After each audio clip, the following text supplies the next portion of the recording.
Hello students, welcome to my channel. आज हम start करें कार्बन्स कंपाउंड। ये चैप्टर इजी एंड स्कोरिंग है। कुछ बच्चे इसे डिफिकल्ट मानते हैं पर इतना डिफिकल्ट नहीं है। अगर आप ध्यान से इसको कंसंट्रेशन के साथ पढ़ेंगे तो डिफिकल्ट नहीं है। 2021 बोर्ड एग्जाम्स में इस चैप्टर में से कुछ पार्ट्स कट गया है। जो बचा हुआ पार्ट है, फॉर एग्जाम्पल जैसे ऑर्गेनिक कंपाउंड्स क्या होते हैं, हाइड्रोकार्बन्स क्या होते हैं, टाइप्स ऑफ हाइड्रोकार्बन्स क्या है, एलोटॉप्स ऑफ कार्बन क्या है, तो ये सब चीज़ें पढ़ेंगे हम। तो इजी है, जल्दी रिवाइज हो जाएगा। और इस तरह से पढ़ेंगे कि एग्जाम के पॉइंट ऑफ व्यू से इस चैप्टर को हम रिवीजन के तौर पर यहाँ पढ़ लें, ज़्यादा डीपली ना जाते हुए। कुछ चीज़ें इंपॉर्टेंट है वही हम स्टडी करेंगे। ओके, तो कार्बन क्या है? कार्बन एक एलिमेंट है, ये तो आपको पता ही है। और ये भी पता है कि एलिमेंट टू टाइप्स के होते हैं, मेटल एंड नॉन मेटल। तो इसमें कार्बन क्या है? कार्बन जो एलिमेंट है वो क्या है? Non metal. Okay, carbon non metal है। कार्बन का सिंबल क्या होता है? सी। सी से इसे रिप्रेजेंट किया जाता है। उसके अलावा कार्बन का जो एटॉमिक नंबर होता है वो कितना होता है? Atomic number is equal to 6। Carbon का 6 मतलब क्या हुआ कि इसमें 6 ही प्रोटॉन, 6 ही न्यूट्रॉन और 6 ही इलेक्ट्रॉन होते हैं। ओके, अगर हम इसका एटॉमिक मास निकालें तो एटॉमिक मास कैसे निकालेंगे? हम एटॉमिक मास निकालते हैं हम न्यूट्रॉन प्लस, न्यूट्रॉन के साथ क्या जुड़ता है? प्रोटॉन। तो अभी मैंने बोला कि इसमें 6 ही न्यूट्रॉन और 6 ही प्रोटॉन होते हैं। तो हम कैसे करेंगे? 6 + 6 इज इक्वल टू 12। तो 12 क्या हो गया? इसका एटॉमिक मास हो गया। क्लियर हो रहा है? Is that clear? Okay, next. अब जो कार्बन है, कार्बन का अगर आपको ध्यान हो, फुलफिल करने की जो टेंडेंसी होती है, ये हमारा क्या होता है? ये न्यूक्लियस होता है जिसमें न्यूट्रॉन प्रोटॉन प्रेजेंट होते हैं। ओके, उसके बाद जो फर्स्ट हमारा ऑर्बिट होता है उसे हम के से रिप्रेजेंट करते हैं, और जो नेक्स्ट होता है उसे हम किससे रिप्रेजेंट करते हैं? एल से। तो अगर हम इसका इलेक्ट्रॉनिक कॉन्फ़िगरेशन निकालते हैं तो इलेक्ट्रॉनिक कॉन्फ़िगरेशन क्या होगा ये देख लेते हैं।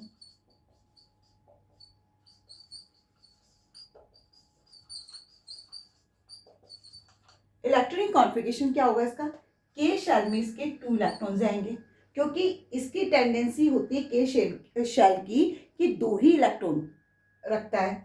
उसके बाद जितने भी इलेक्ट्रॉन होंगे वो नेक्स्ट शेल में जाते हैं। एल की टेंडेंसी कितनी है? 8 इलेक्ट्रॉन रखने की। तो एल के, लेकिन इसके पास 8 नहीं है, इसके पास कितने इलेक्ट्रॉन है? 4, क्योंकि 6 इसका वो है एटॉमिक नंबर, और 6 एटॉमिक नंबर के हिसाब से अगर 2 के शेल में चले जाते हैं तो बचे हुए कितने किस में जाएंगे? एल शेल में जाएंगे। Is that clear? तो इसका इलेक्ट्रॉनिक कॉन्फ़िगरेशन कितना हुआ? 2 और 4 में भी क्लियर हो गया होगा कि एटॉमिक नंबर 6, एटॉमिक मास 12 और इलेक्ट्रॉनिक कॉन्फ़िगरेशन क्या होता है? 2 और 4। अब बात करते हैं कार्बन में। देखो, ऑर्गेनिक कंपाउंड क्या होते हैं? जितने भी लिविंग होते हैं, लिविंग थिंग्स जो होते हैं, और लिविंग थिंग्स दो ही होते हैं, प्लांट्स एंड एनिमल्स। तो प्लांट्स एनिमल्स जब कार्बन बेस्ड कंपाउंड से मिलकर बने होते हैं तो उन्हें क्या कहा जाता है? ऑर्गेनिक कंपाउंड कहा जाता है। ओके, ये बात आपको समझ आ गई होगी। अब कार्बन जो है एटमॉस्फेयर में जो प्रेजेंट होता है, तो अगर अर्थ में, अर्थ जो होती है वो कंटेन करके कितना रखती है? अर्थ जो कंटेन करती है वो 0.02% कार्बन अपने अंदर कंटेन करके रखती है, और वो करती है किस रूप में? मिनरल्स के रूप में। और 0.03% जो कार्बन होती है वो कंपाउंड यानी कार्बन डाइऑक्साइड के रूप में कहाँ प्रेजेंट करती है? एटमॉस्फेयर में। क्लियर? ऑर्गेनिक कंपाउंड को देखते हुए जो कार्बन की नेचर होती है वो वर्सेटाइल नेचर होती है। ओके, वर्सेटाइल नेचर क्यों होती है इसकी?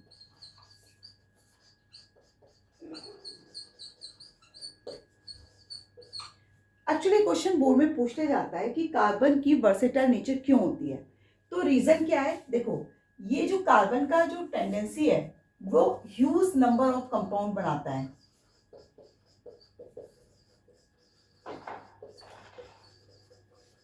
ह्यूज नंबर ऑफ कंपाउंड बनाने की क्षमता किसमें, कार्बन में। बहुत सारे इसके जो कंपाउंड है कार्बन के, जैसे पेट्रोलियम में कार्बोनेट्स हैं, है ना, और सोडियम बाइकार्बोनेट्स हैं, एक्सेट्रा। सेकेंड थिंग इसमें जो मेन इसकी वो है, वो क्या है, कैटिनेशन। इसमें कैटिनेशन की टेंडेंसी पाई जाती है। कैटिनेशन का मतलब होता है सेल्फ लिंकिंग।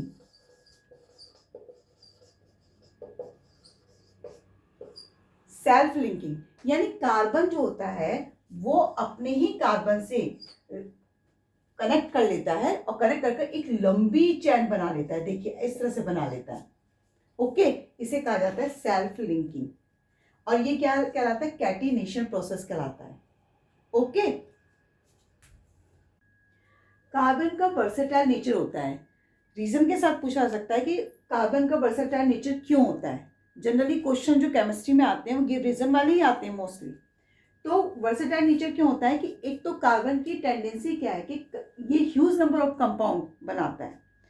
दूसरी बात क्या है, carbon has two unique property. इसमें दो बहुत यूनिक प्रॉपर्टी पाई जाती है, एक तो कैटिनेशन की और दूसरी ये टेट्रावैलेंसी ऑफ कार्बन। देखिए कैटिनेशन का मतलब होता है सेल्फ लिंकिंग। सेल्फ लिंकिंग मतलब क्या होगा कि self linking property of carbon atoms through covalent bond. यहाँ पर हम कोवलेंट बॉन्ड के बारे में अभी देखते हैं कि क्या होते हैं कोवलेंट बॉन्ड और क्या कैसे बनते हैं। To form long chain and rings. ये टेंडेंसी सिर्फ ओनली कार्बन में ही प्रेजेंट होती है कि ये कोवलेंट बॉन्ड के थ्रू लॉन्ग चेन बना लेता है और साथ ही रिंग्स का फॉर्मेशन भी करता है।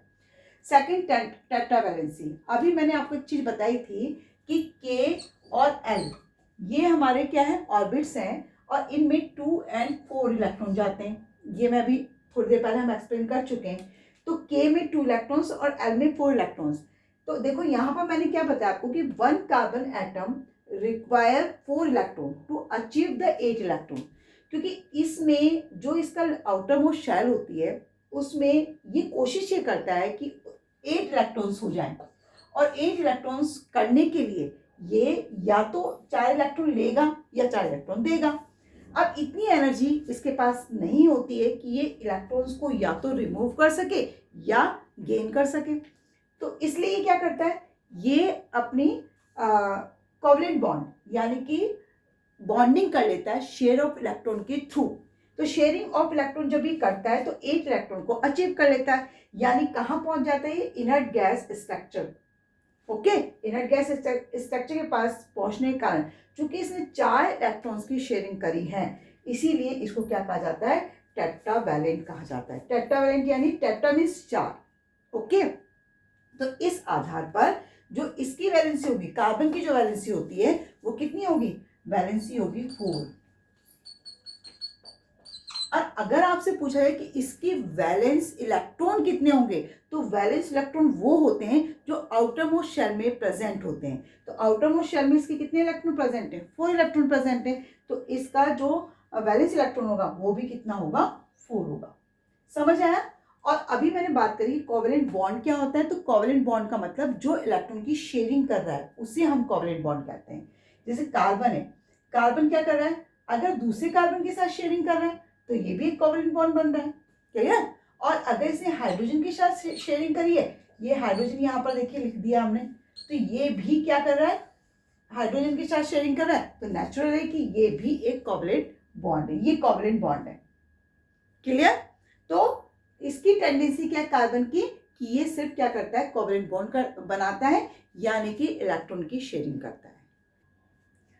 देखो मैंने भी क्या बात करी थी, कोवलेंट बॉन्ड क्या होते हैं। और कोवलेंट बॉन्ड में मैंने क्या कहा था आपको कि शेयरिंग ऑफ इलेक्ट्रॉन, जब दो किसी भी एटम्स के बीच में इलेक्ट्रॉन की शेयरिंग होती है तो वो क्या बनाते हैं, कोवलेंट बॉन्ड बनाते हैं। ओके,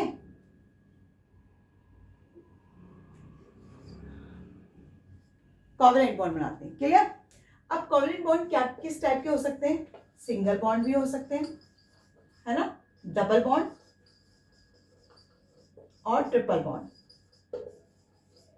नाम से अगर आपको समझ आए, सिंगल मतलब जिसमें सिंगल बॉन्ड बनता है, यानी हाइड्रोजन, ये देखिए ये सिंगल बॉन्ड है। डबल बॉन्ड की अगर हम बात करें तो ऑक्सीजन के बीच में डबल बॉन्ड बन रहा है, और ट्रिपल बॉन्ड की बात करें तो ये ट्रिपल बॉन्ड हो गया। ये जो दिखाई दे रहा है आपको, ये चीजें जो दिखाई दे रही हैं, ये क्या है? ये बॉन्डिंग है, यानी कोवलेंट बॉन्ड है। क्लियर? तो कोवलेंट बॉन्ड क्या होता है? Next, occurrence of carbon. Occurrence of carbon का मतलब कि नेचर में ये किस टाइप से प्रेजेंट होता है। तो कार्बन की जो नेचर होती है वो दोनों होती है। दोनों से मतलब ये फ्री स्टेट में भी पाया जाता है और कंबाइंड स्टेट में भी।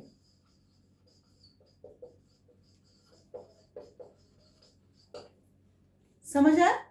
फ्री स्टेट और कंबाइंड स्टेट। तो फ्री स्टेट में ये किस रूप में पाया जाता है? फ्री स्टेट में जनरली ये डायमंड और ग्रेफाइट के रूप में पाया जाता है फ्री स्टेट में।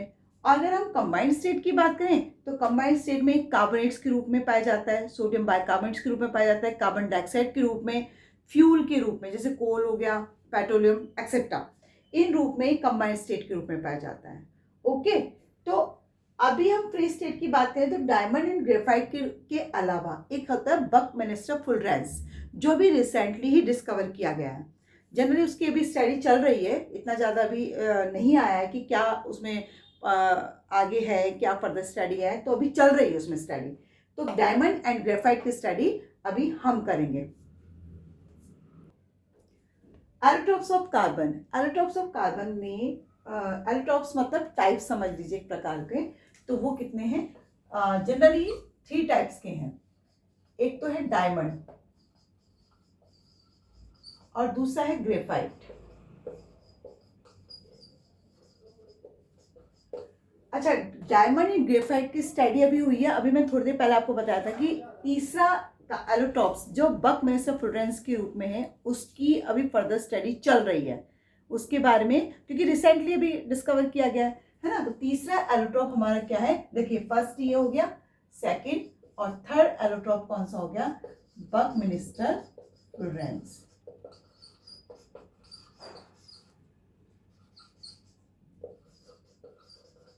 फुलरेंस।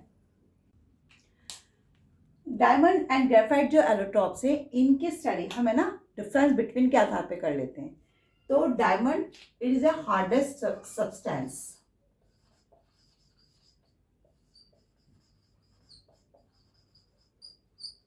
और ग्रेफाइट क्या है? सॉफ्टेस्ट है,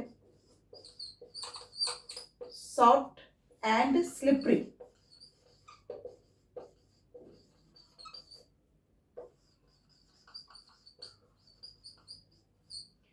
देखो,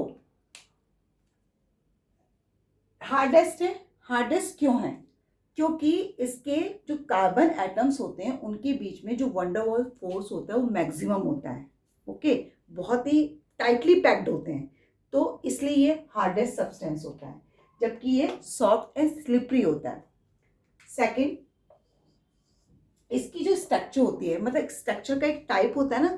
फॉर एग्जांपल जैसे कि गोल है, सर्कुलर है, या रेक्टेंगल है, एक्सेट्रा एक्सेट्रा। तो इसकी जो स्ट्रक्चर होती है इस क्रिस्टल्स की, वो कैसी होती है? टेट्राहेड्रन होती है। Its crystals are tetrahedron. Next, जो ग्रेफाइट होता है उसका जो क्रिस्टल्स होता है वो किस टाइप का होता है? इसकी स्ट्रक्चर मतलब किस टाइप की होती है? तो its crystals R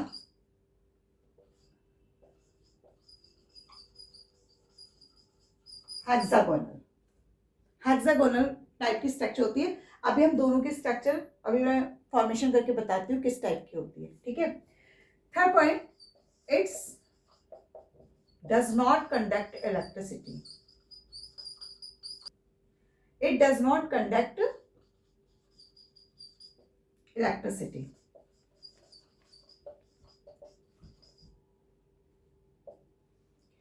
does not conduct electricity, और ये क्या करता है? It conduct electricity.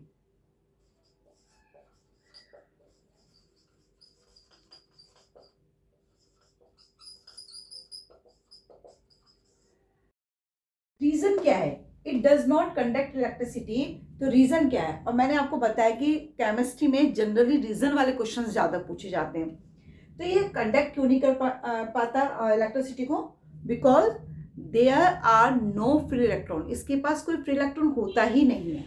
Okay, second बात कि इट कंडक्ट इलेक्ट्रिसिटी, तो सेम रीजन, क्योंकि इसके पास नहीं है इसलिए कंडक्ट नहीं करता, और इसके पास due to presence of free electron, इसके पास इलेक्ट्रॉन प्रेजेंट है इसलिए ये इलेक्ट्रिसिटी को कंडक्ट कर पाता है। ओके, नेक्स्ट पॉइंट हम क्या ले सकते हैं? देखिए नेक्स्ट पॉइंट क्या होगा हमारा?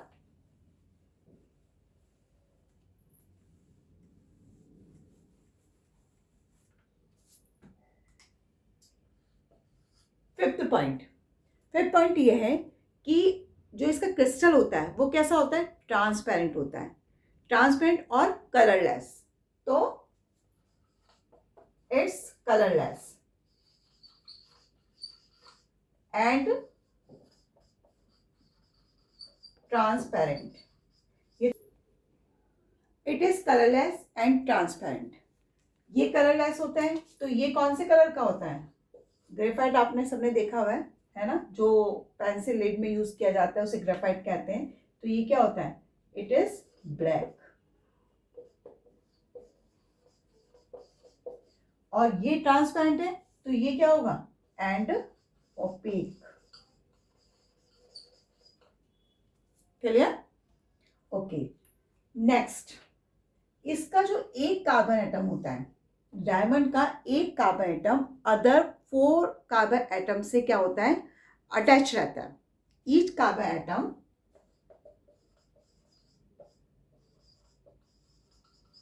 4 अदर कार्बन एटम, बॉन्ड जो बनाएगा, bond to 4 other carbon atoms.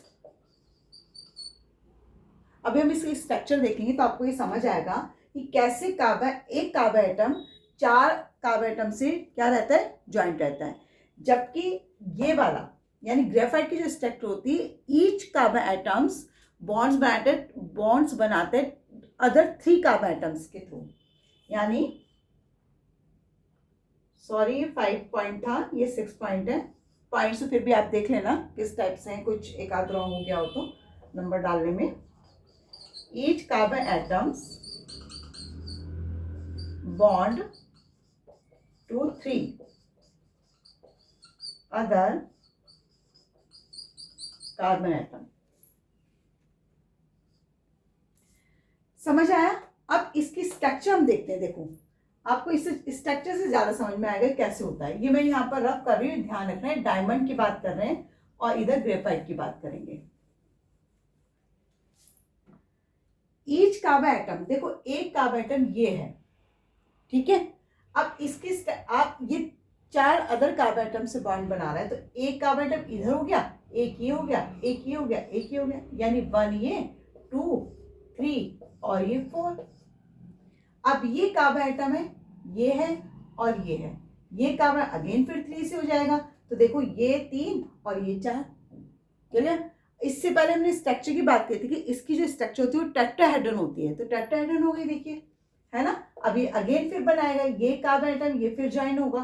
तो इस तरह से स्ट्रक्चर 4 कार्बन एटम से बनती चली जाएगी।